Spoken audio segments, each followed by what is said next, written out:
Alright, welcome to my garage, and this is my 2020 Kia Niro EV. So we're checking out a new product here for my electric vehicle. This is from a company called SHOCKFLO, and they're calling this a portable EV charger. Now, of course, for those of you that actually know what these are, it's not actually a charger, it's what's known as an EVSE, or Electric Vehicle Supply Equipment. That's what it's short for. The charger is actually inside the vehicle itself, and the rate at which these level 2 chargers will work on your vehicle will depend on what your onboard charger is, which is going to vary from vehicle to vehicle. I believe my car's 2020 is a maximum of 7.2 kilowatts at level 2, and you'll have to figure out what yours is because every car is a little bit different. I know that older cars have a little bit less in terms of charging capability, like 6 or 5 kilowatts on level 2, and the newer ones are actually more. So some of the more recent ones, like the Ioniq 5 from like last year, is going to be like 10.5 kilowatts. So in terms of the charging speed on level 2, it's going to vary depending on the charger that's on your vehicle, and not necessarily what you get from the EVSE. Now, SHOCKFLO has 2 different versions of this. So this is the 32 amp version with the J1772 connector. They do have a 40 amp version listed on the product page, but apparently this one that's available from Amazon is only in the 32 amp variant. So if you want even faster charging than this one here, you'll probably want to get the 40 amp version. Now for me, the 32 amp version is going to be plenty, and we're going to just test it out, show off some of the features of this one. It has things like you can adjust the current. So for example, this one is the maximum 32 amps, but you can actually have it lower. So for example, if you're in a home that is not capable of delivering 32 amps on your plug, then you're going to want to reduce that. Some chargers don't have that capability, and you're going to have problems in your house where the charger won't work correctly because it's not the home circuits aren't able to provide enough current to the charger for it to work properly. But this one has that capability where you can adjust it down in certain increments for your particular environment. Now for me, I have a 50 amp service way back there in the corner. I'm not sure if that's going to show up or not. That's a NEMA 1450 plug back there. I had that installed by an electrician a couple years ago, and you can see my current EVSE hanging over there in the back. And that, it kind of depends on where you live these days and what kind of electrician you can get. For me, I was able to install my NEMA 1450 plug for about $200, which is on the low side. Obviously, in terms of getting a properly licensed electrician to install it.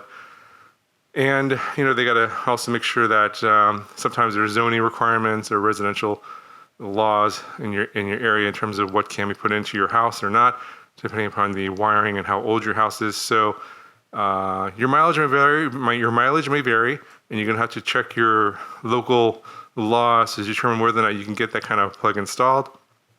Now, for those of you that have, for example, a dryer plug like a NEMA 1030, which maybe can only go up to 30 amps, you can get an adapter that will plug into the NEMA 1450 on this one, and it get you plugged into the NEMA 1030 at a lower amperage, and you have to just lower your amperage current value here.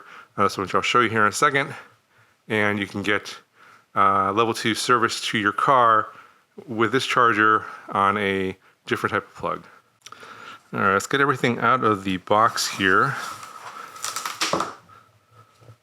So in the box you have a very nice case. This looks like the charger's inside this case. All right, here's everything with the bubble wrap off.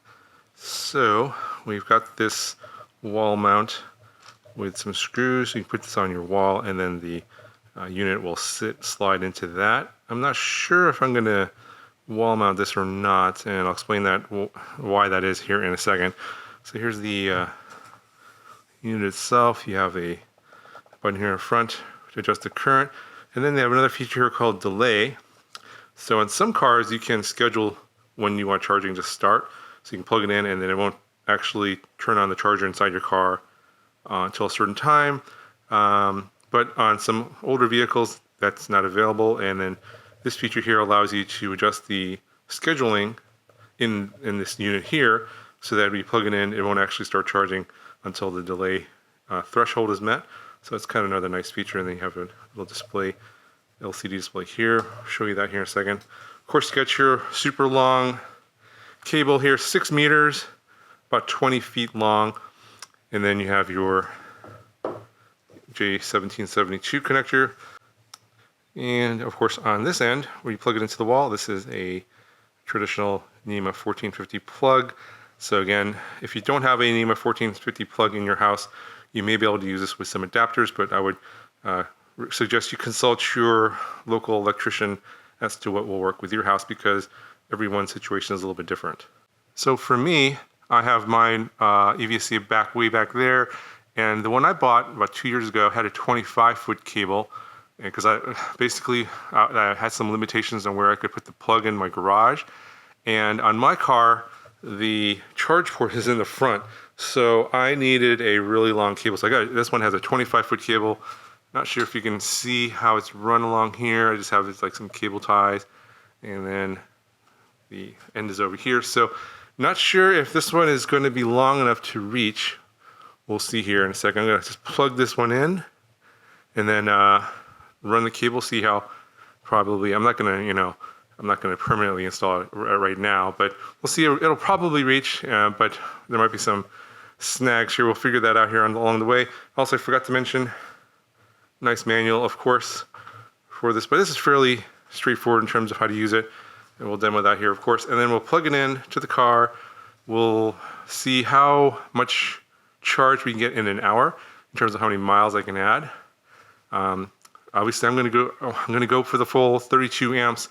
Because if you lower it down to a lower current, say 16 amps, well, I'm not sure if that's all that useful for you guys, because if you do that, if you're capable of going 32 amps, but you lower the current to 16 amps, you basically double the time it takes to charge the car, which is what you don't want. Because obviously, the reason you want to get one of these level 2 chargers is you want to charge it faster, and instead of using the often included level 1 120 volt charger that's included in a lot of cars, like for example my car, this one gives you the capability of charging at a much faster rate, which is why I'm going to be going to the full 32 amps, and then we'll jump in the car after we plug it in and see how fast it's charging after an hour. So let's go ahead, plug this in and see what we got. And here's a closer look at the display, what it looks like right now. And so we press the current button right here. You can see we can adjust it from 10 to 16 to 20, 24 to 32 amps. So you can adjust that according to what your house can deliver. And then this button here, the delay button, you can delay. So 3 hours, 4 hours, 5 hours, 6 hours. You can see right there, 8 hours. And it goes back, so basically up to 12 hours of the delay when you plug it in. You can set that here. All right, for the purposes of this demo, just gonna run the cable over the car roof like this. And I've removed the cap off the end of the J1772. All right, so looks like it just barely reaches. Go and plug it in. And hear the clicks. Looks like it's starting. So I'm at 44% here, and 6.9 kilowatts. And we're at 44%, 115 miles at 746. So we'll come back in an hour and see how much charge we've added at, see, now we're at 7.3 kilowatts. So I think mine might go up to like 7.6 maybe. It's around there. So I'm getting pretty much the max out of this charger. And yeah, come back at about 8:45. See what the battery percentage goes up to and how much more range it adds. Alright, so here's what's going on the EVSE, the unit.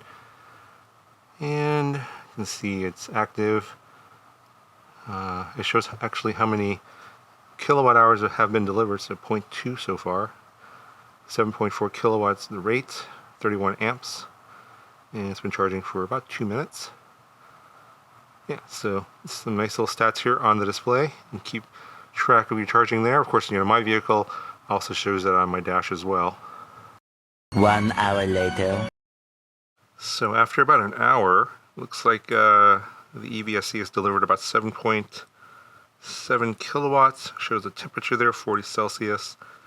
And still 236 volts, 31 amps, 7.3 kilowatts. And you can see there running about an hour and 3 minutes now. Alright, so now we're about an hour later, 8:45. Battery's at 54%, and my range is about 141 miles. So at this level, it's about 32 amps. They're saying about 24 miles per hour. I think it was 116 before. So yeah, that's about right. But it's going to depend on also your battery size and the charge rate of your internal charger. So mine's pretty nominal at, you can see there, about 7.3 kilowatts. That's pretty normal for, mine's a 2020 model. But, depending upon what kind of a charger is on your car, your rate might be less or more, so your mileage may vary. So you should check your specs on your particular vehicle and see what is going to be most optimal for your setup. Also, what kind of a plug you have at your house, or what kind of plug you can get installed at your house. That's going to matter as well. Anyway, that's going to do it for this video. Link down in the video description if you want to check out this EVSE. Pretty good value. It's like $280 with, I think, like a $40 coupon. But check the link down below. Depending on when you're watching this video, obviously the coupons and the prices vary a lot on Amazon. That's going to do it for this video. Talk to you guys in the next one.